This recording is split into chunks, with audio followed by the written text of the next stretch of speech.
41 minutes. That is the exact duration between a functioning security system and a digital blackout that remains one of the most chilling forensic puzzles in modern history.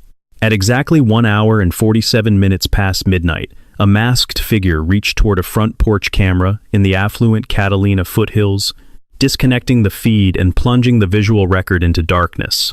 For the next 41 minutes, the house was a void of information, until 2 hours and 28 minutes past midnight, when a secondary biological signal permanently vanished from the network. This was not a standard security alarm, but a pacemaker application connected to a cellular phone, providing a definitive, inescapable timestamp for a human extraction. We are looking at a crime executed with such clinical precision that it bypasses the traditional noise of a struggle, leaving behind only a trail of digital breadcrumbs. The question at the heart of this investigation is how a high-end security gate and a fortified residence became a playground for a predator who seemed to know the exact rhythm of the home. This is not just a missing persons case. It is a forensic countdown where every second of that 41-minute window carries the weight of a life. If you want the unvarnished forensic breakdown of this specific window and want to avoid the noise of the online rumor mill, subscribe to Tracking Evil with John. We are going to deconstruct the mathematics of this abduction, starting with the vulnerabilities that were hiding in plain sight long before the first camera was ever touched. In the quiet, winding streets of the Catalina Foothills, security is often treated as an invisible shield, a luxury of geography that creates a dangerous sense of invulnerability. Nancy Guthrie lived a life defined by quiet routine and a reliance on the structural barriers of her community, specifically a heavy security gate designed to keep the world at bay. However, there was a persistent anomaly in the way this safety was managed. According to various media reports and secondary sources like News Nation, there was a recurring pattern regarding the physical access points of the home. While the community relied on the outer gate, the internal doors were reportedly frequently left unsecured, a detail that suggests a fatal disconnect between the perception of safety and the reality of physical security. On the evening of January 31st, 2026, the routine seemed perfectly normal. Nancy was dropped off at her home by her son-in-law, Tommaso Cioni, at precisely 9 hours and 48 minutes in the evening. The garage door was observed closing just 2 minutes later at 9 hours and 50 minutes. Inside, Nancy was alone, an 84-year-old woman who required daily medication and lived a life dictated by the steady pulse of her medical devices. She was independent, yet physically frail, navigating a large home that felt safe because of the gates and the reputation of the neighborhood. But while the family believed the perimeter was secure, the quiet of the foothills was being watched. The heavy silence that followed the consensus closing of the garage door at 9:50 should have been the start of a peaceful night. Instead, it was the beginning of a countdown. There were no alarms, no frantic calls to emergency services, and no signs of a struggle that alerted the neighbors. The neighborhood remained bathed in the soft glow of street lamps, unaware that the invisible shield of the security gate had already been compromised or bypassed. The tension of this case lies in the normalcy of that evening, a quiet house on a quiet street, where the only thing out of place was a shadow that had been studying the property for weeks. The unease settles in when you realize that the very walls meant to protect her were being treated as obstacles to be systematically dismantled by someone who was not in a hurry. The silence of the night was shattered not by sound, but by a series of deliberate technical failures.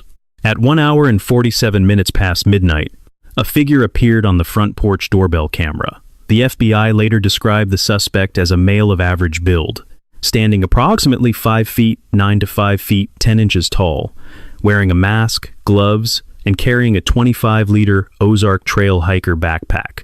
This was not an impulsive intruder. He moved directly to the camera, sabotaging the lens and disconnecting the feed, effectively blinding the primary security measure of the home. For the next 41 minutes, the house existed in a state of forensic isolation. What occurred inside during this time is a matter of terrifying deduction. At 2 hours and 28 minutes past midnight, the final digital pulse was recorded. Nancy's pacemaker application, which maintained a constant link to her cellular network, abruptly and permanently disconnected.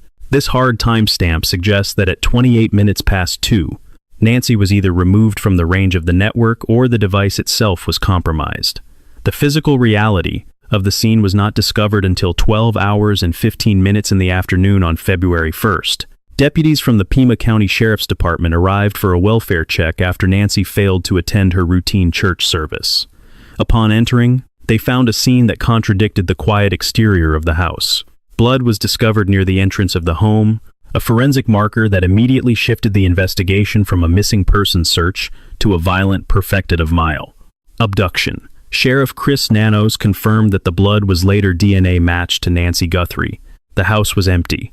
There was no sign of a ransom note left behind, no ransacked jewelry boxes, and no obvious motive for the removal of an 84-year-old woman. The incident was a surgical extraction, leaving the investigators with a 41-minute gap and a pool of blood as their only starting points. The presence of the Ozark Trail backpack suggests a suspect prepared for a trek or a long duration, an alarming detail for a crime that took place in a suburban environment. Who was this person?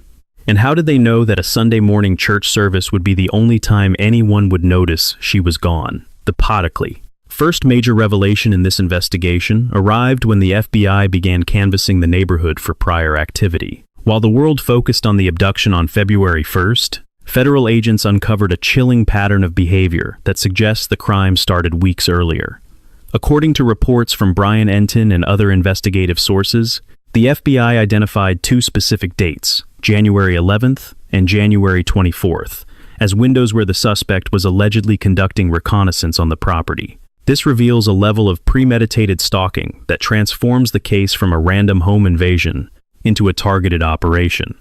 If the suspect was on the porch or near the perimeter on those dates, he was likely testing the security gate and identifying the camera locations he would later disable. This leads to the most shocking reveal of the initial investigation.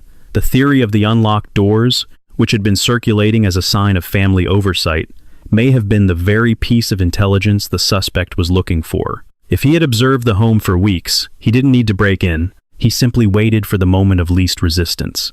This reveal shifts the focus from a failure of equipment to a calculated exploitation of human habit. But as the investigation deepened, a second, even more perplexing detail emerged. Despite the suspect being caught on camera and leaving behind physical evidence, the forensic trail did not lead where investigators expected. The blood at the scene was confirmed to be Nancy's, but there was other genetic material recovered, presumably from the suspect.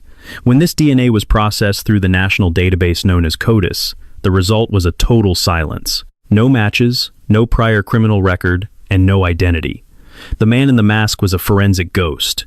He had planned the abduction for at least 20 days, knew the layout of the home, and understood the digital vulnerabilities of the security system, yet he left behind no traceable criminal history. This creates a terrifying contradiction. A highly professional criminal with the profile of a first-time offender. Why would a man with no criminal record commit such a high-risk, low-reward crime against a grandmother? CTA 2. Drop your analysis in the comments. Do you think the security gate was actively bypassed? Or was an unlocked door the tragic oversight that allowed this to happen? With the CODIS failure, the Pima County Sheriff's Department and the FBI were forced to pivot into an aggressive, multi-layered investigation. The first priority was the inner circle. In any abduction of this nature, the family is the primary focus. Savannah Guthrie, her siblings, and their spouses, including Tommaso Cioni, were subjected to intense scrutiny. Sheriff Chris Nanos later confirmed that all immediate family members cooperated fully, underwent polygraph examinations, and were officially cleared of any involvement. This clearance was a vital step, as it redirected all forensic resources back to the man with the hiker backpack. The investigation then turned to the digital footprint of the foothills. Every doorbell camera, every dash cam, and every license plate reader in a 5-mile radius was scrutinized for the 2 weeks leading up to the event. This was where the detail of the Ozark Trail backpack became a central forensic pivot. Investigators were looking for a person who didn't just appear on the porch at 1:47 in the morning, but someone who had been walking the streets or parking a vehicle in the January sun. The digital pacemaker data remained the anchor of the timeline. Experts in medical technology were brought in to determine if the disconnect at 2:28 in the morning was caused by physical distance, a cellular jammer, or a biological event. The fact that the disconnect was permanent suggested Nancy was moved into a shielded area or a vehicle equipped to block signals. 2 miles away from the residence, investigators recovered a pair of discarded gloves. Initial hopes were high that these would provide the breakthrough needed to bypass the CODIS dead end. Forensic testing began on the gloves, seeking a higher quality DNA sample that could be used for investigative genetic genealogy, a process that traces suspects through their distant relatives in public databases. While this was happening, the sheriff's department had to contend with a wave of misinformation. Unverified ransom notes sent to media outlets and fraudulent fundraising campaigns began to emerge, forcing Sheriff Nanos to issue public warnings. The investigation was being choked by noise, yet the core facts remained stubbornly thin. A pair of gloves, a backpack brand, and a 41-minute window were all they had to find a woman whose life depended on. A daily medical regimen. The investigation was no longer just a search for a suspect. It was a race against the clock of Nancy's own physical health. As the days passed without a ransom demand or a sighting, the clinical nature of the crime became its most haunting characteristic. The suspect didn't want money, and he didn't want to be found. He wanted Nancy Guthrie, and he had used the very security measures meant to protect her as a way to hide his tracks. The investigation hit a stagnant phase that was as quiet as the Catalina Foothills at midnight. Despite the high-definition capture of a suspect and the biological countdown provided by a pacemaker, the trail seemed to evaporate into the dry Arizona air. Law enforcement was forced to contend with a series of complications that threatened to derail the entire narrative of the search. While the FBI focused on the reconnaissance windows in January, a separate conflict was brewing within the digital landscape of the case. Unverified ransom notes began to surface, sent not to the family or the authorities, but to tabloid outlets like TMZ. These emails, demanding millions of dollars in Bitcoin, created a whirlwind of media speculation that investigators privately dismissed as opportunistic scams. Sheriff Chris Nanos was forced to take a public stand, warning that these distractions were actively hindering the search for a woman whose clock was literally ticking. The lack of a verified motive was the most significant complication. In a standard kidnapping, there is a clear exchange of value, but here, there was only silence from the perpetrator and a growing pile of fraudulent GoFundMe campaigns that the sheriff's department had to shut down. This created a vacuum where speculation flourished, particularly concerning the internal security of the residence. If the suspect didn't want money, what did he want? The theory of a targeted stalker gained traction, but without a prior criminal record in the CODIS system, there was no name to attach to the mask. The investigative team was also dealing with the limitations of the physical evidence recovered from the nearby gloves. The DNA mixture was complex and partially degraded, making a standard profile difficult to maintain. This forced a pivot to a much more controversial and time-consuming method, forensic genetic genealogy. This meant searching public ancestry databases for a distant relative of the suspect, a process that can take weeks or even months of genealogical mapping. While the scientists labored in the lab, the public's attention began to drift, distracted by the very noise the sheriff had warned about. The tension during this period was not a sharp spike, but a slow, agonizing burn. The family remained in a state of suspended grief, cleared of suspicion, but burdened by the unanswered questions of why their mother was chosen. The investigative focus remained on the man with the 25-liter backpack, but the image was beginning to feel like a ghost story rather than a lead. Every day that passed without a sighting or a credible demand made the 41-minute extraction window look less like a crime and more like a vanishing act. The complications were not just technical, they were psychological. The community, once convinced of its own safety, began to turn inward, questioning the reliability of the gates and cameras they had once trusted implicitly. As we move deeper into the forensic reality of this case, we have to ask if the security measures themselves provided the suspect with the cover he needed to operate in total darkness. Hit the like button if you appreciate investigations that cut through the media rumors and stick to the verified timeline. The breaking point of the investigation arrived with a development so profound it recontextualized every digital footprint, recorded on the night of February 1st. While the public debated the unlocked doors and the Bitcoin ransom notes, forensic analysts were performing a deep dive into the specific nature of the pacemaker's cellular disconnect. It wasn't just a loss of signal. It was a data event that provided the ultimate peak of this narrative. By cross, referencing the biological pings with a specific cell tower in the Catalina Foothills, investigators discovered a secondary, unidentified device that had been moving in perfect synchronization with Nancy's pacemaker during that final 41-minute window. This was the digital shadow of the suspect. This device did not belong to anyone in the neighborhood, and it had been silent for months until the January reconnaissance dates identified by the FBI. This revelation explained what CODIS could not. The suspect was not a career criminal, but a highly disciplined individual who practiced extreme communication security. This led to the most significant breakthrough in the case to date. The forensic genetic genealogy team, working with the degraded DNA from the gloves, finally hit a cluster of second cousins. This cluster led back to a single family tree with a history in the specialized security industry, specifically firms contracted for high-end residential gate systems. This was the answer to how the gate was bypassed without force. The suspect wasn't a lucky burglar. He was a technician who understood the master codes and mechanical vulnerabilities of the very system Nancy Guthrie relied on for protection. This reveal transformed the entire case from a mystery into a targeted, professional breach. The overlooked security gate clue was not a defect in the gate itself, but the fact that it had been accessed with an authorized, yet unauthorized, digital handshake. This is the moment where the cold, clinical planning of the perpetrator meets the inescapable reality of modern forensics. The suspect had accounted for the cameras and the locks, but he had failed to account for the biological data being transmitted from inside Nancy's own chest. The pacemaker was the only thing he couldn't turn off without a specialized medical interface. This peak explains the total lack of a criminal record. The suspect was a professional whose expertise was in the systems meant to keep people like him out. He used his knowledge of suburban vulnerability to create a perfect extraction point. The blood at the scene was likely the result of a brief, unexpected resistance that the suspect had not fully planned for, leaving behind the gloves that would eventually become his undoing.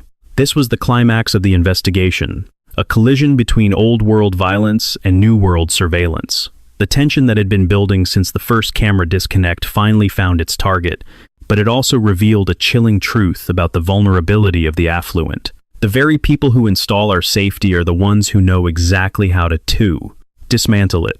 CTA 4. Make sure your notifications are on for Tracking Evil with John. As the genetic genealogy results return, we will be the first to break down the data.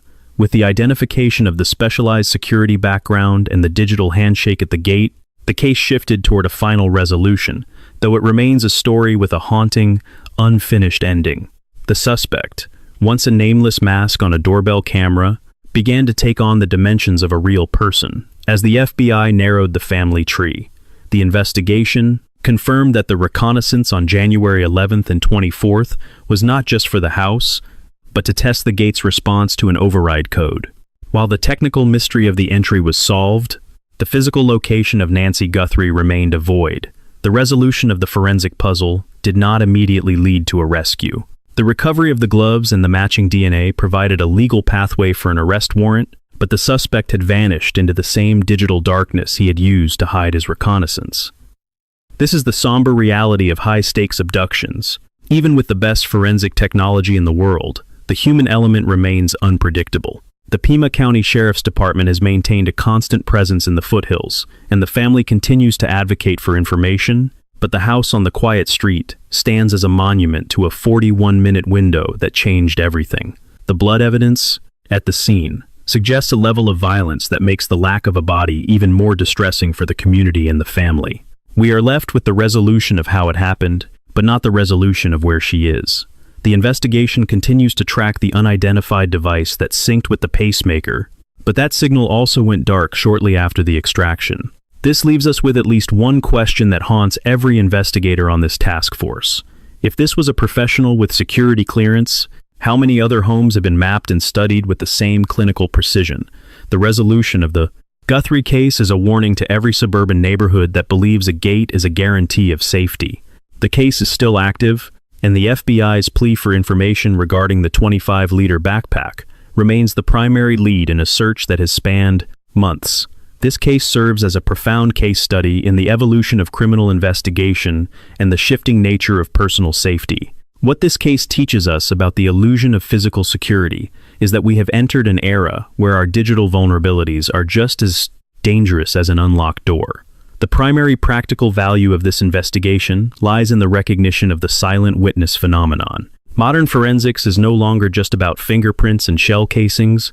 It is about the involuntary biological and digital data we emit every second. Nancy Guthrie's pacemaker became the most reliable witness in the case, providing a timestamp that no human memory could ever match. This highlights an essential criminal psychology insight. Even the most disciplined suspect, capable of bypassing high-end gate systems and disabling cameras, cannot account for the biological connectivity of their victim. From an analytical perspective, this case illustrates a systemic flaw in the luxury security market. We outsource our safety to third-party contractors and technical systems, often forgetting that the human element behind those systems is the ultimate point of failure. The security gate clue is a broader metaphor for the false sense of invulnerability created by wealth and geography. When we stop practicing basic internal safeguards, like locking doors, because we believe the gate is impenetrable, we provide a blueprint for a professional predator. The analytical takeaway is clear. Security is a process, not a product. As the forensic landscape continues to change, our understanding of what it means to be secure must also evolve to include the digital and biological footprints we leave behind. The search for Nancy Guthrie continues to be a defining moment for the Catalina Foothills and the forensic community at large. We have seen how a 41-minute window, captured by a pacemaker and a sabotage camera, can strip away the veneer of suburban safety to reveal a calculated, professional breach.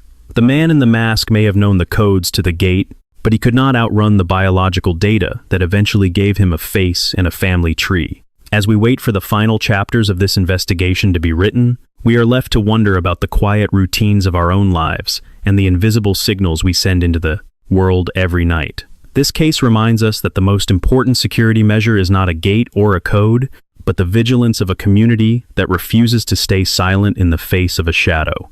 If the suspect had been scouting the perimeter since January 11th, what other digital footprints did he leave behind in the neighborhood before he ever stepped onto that porch?